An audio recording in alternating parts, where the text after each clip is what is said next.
இன்னொரு தடவை இயேசு சொல்லுவார், மத்திய நற்செய்தி 18வது அதிகாரம் 20வது வசனத்தில் ஆண்டவர் சொல்லுவார், 2 அல்லது 3 பேர் என் பெயரில் எங்கு ஒன்று சேர்கின்றீர்களோ அங்கு அவர்கள் மத்தியில் நான் இருக்கின்றேன். நாம் ஒன்று சேரும் பொழுது இயேசு கிறிஸ்துவின் பெயரில் ஒன்று சேரணும். சும்மா ரவுண்டு கட்டி உட்கார்ந்து பிரயோஜனம் கிடையாது. கோயிலிலோ வீடுகளிலோ ஆண்டவருடைய பெயரில் நாம் ஒன்று சேரும் பொழுது இயேசு சொல்லுகிறார், அந்த இடத்துல நான் இருப்பேன்.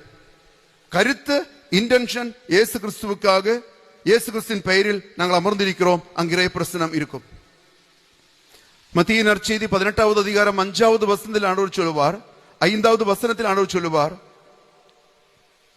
என் பெயரில் இந்த சிறு பிள்ளையை ஏற்றுக்கொள்கின்றவர்கள் என்னையே ஏற்றுக்கொள்கிறார்கள்.